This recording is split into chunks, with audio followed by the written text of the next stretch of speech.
Thank you, Mr. Deputy. We appreciate your testimony and your work. I'd like to ask each of you, do either of you have any concrete knowledge of Iran's involvement in either Ukraine? We know in Ukraine with drones, but any involvement with Hamas and what's going on in Israel? As we've been saying for years, Hamas and Iran cooperation was there and is there. We're seeing this very, very clearly. It comes through training of Hamas operatives, whether it's in Iran, whether it's in Gaza, whether it's in other places. We know that a very vast majority of the funding of Hamas comes from Iran. And as I said earlier, Iran at this point is sitting and smiling. And seeing them reaching out to Hamas leaders even now, today, shows exactly where they are and what they're doing. Have you seen any indications that Russia has helped Hamas or through Iran or directly? I don't know to say this in front of this commission at this point. We are keeping a very close eye on all countries in the region. Thank you. You know, they certainly benefit from it, and Putin's statements were less than concerning and seemed less than heartfelt about what happened. And he's smiling at what's happening now because it benefits him as well. I believe we're going to be able to have support. There will be some dissenting voices, but I think eventually we'll get it. But we've got to get a speaker, at least a temporary speaker, and hopefully that can happen in the next day or two, and then we can get some action. And the Ukraine package, I know, will be large, and one that maybe won't have to incur issues with additional supplementaries. Israel, I think, is pretty secure. I think we've got strong support for Israel, and we'll have that. I saw in the news, you may not have seen this, there were 2 hostages that were found in Gaza, killed. Have you heard that? I haven't yet seen that. I hope that no hostages have been harmed physically. That was my next question. It was a grandmother and I think her 12-year-old granddaughter. You're nodding. Yeah, it was on the news, and I don't know how they found them, but they said they were found. Yes. But you know of no other situation. This is, again, part of the cynical use and approach of Hamas to human lives, playing with everybody's minds, playing with people's souls, and with zero dignity to people and to human beings, regardless of where they're from. Again, it doesn't matter if we are Israeli or American or Ukrainian or any other nation.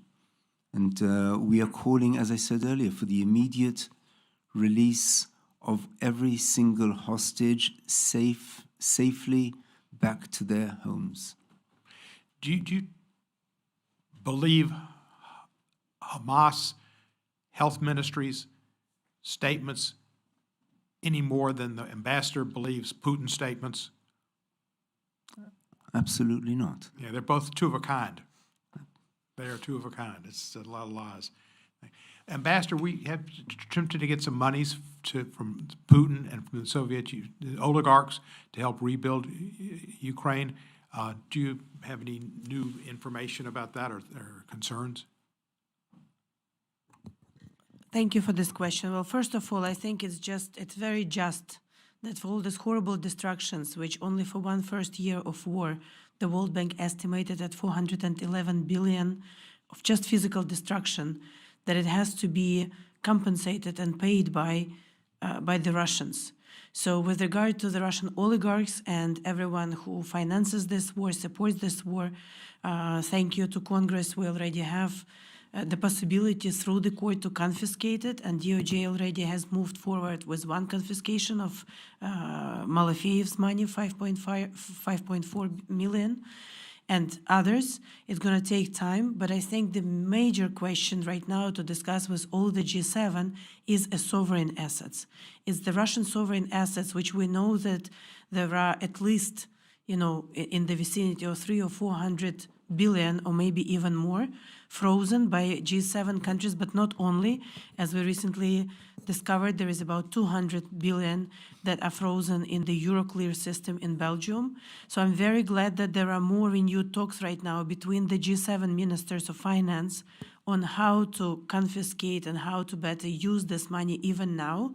And I think we have to join forces there because, again, we're very grateful for the American support. We are very much counting on this additional supplementary budget. But at the end of the day, it's not the American or Ukrainian or European taxpayers who have to pay for this. It's the Russians who have to pay for their damages. So we look forward to working with Congress, and we're working very actively with administration, the State Department, and Treasury on how to better do it. And as the former Minister of Finance, I not only believe, I know that it can be done. And I know this is a very specific case that will not jeopardize the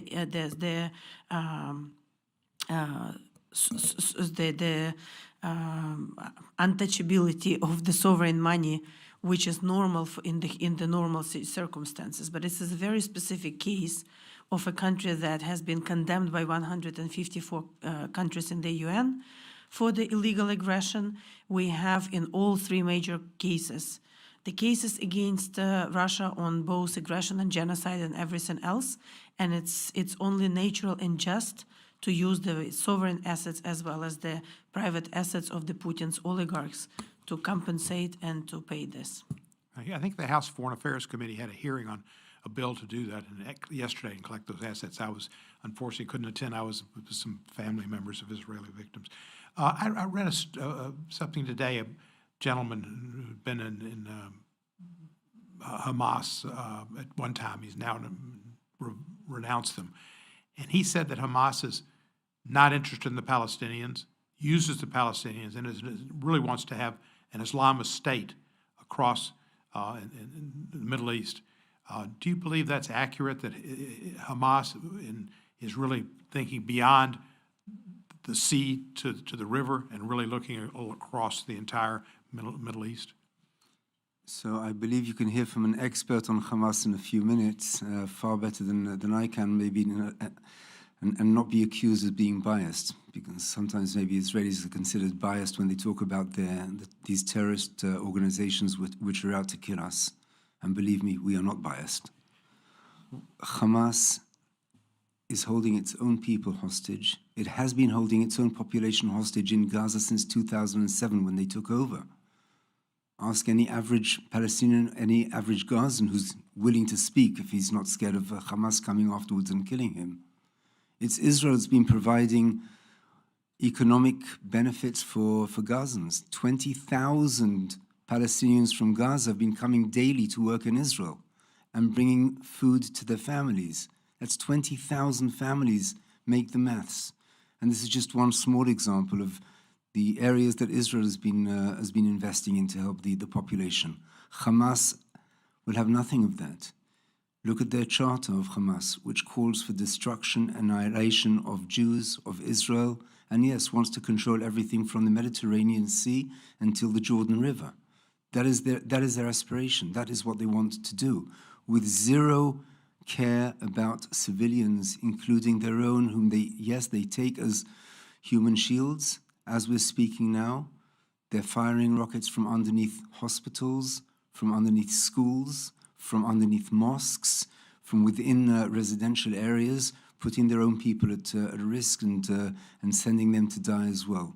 This is not what Israel is about, but this is what Hamas is about and has been about. And now, once and for all, unfortunately, really unfortunately, it took such a horrific war that they launched on Israel for the whole world to realize what Hamas is really about and what we've been saying for so many years, that Hamas stands for. But it's not only Hamas. It's Hamas, it's the Palestinian Islamic Jihad, it's Hezbollah, it's all of these terrorist organizations who have zero care about human beings. And this is what we should, this is who we should go after and make sure they don't do any more harm. Well, I certainly agree with you, and I think with the event we had yesterday, the day before, with the destruction at the hospital and the press doing a very poor job of reporting the information, they almost reported it as fact. Quite a few mainstream media sources did, and then it flew in the Middle Eastern street as if it was fact.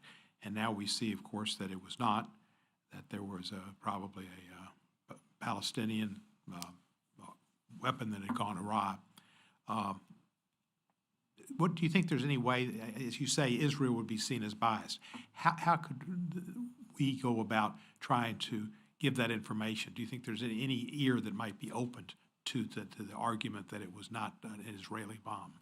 So I call also through this esteemed commission to anybody and everybody who's willing to hear and able to hear, do not follow the news which is sent out by Hamas or by the Palestinians who are supporting of Hamas in such a blind way and in an automatic manner. It's very easy to come and accuse Israel. Israel is taking things very seriously and in a responsible manner. We look into these things, we check these things, we do not come out with fake news.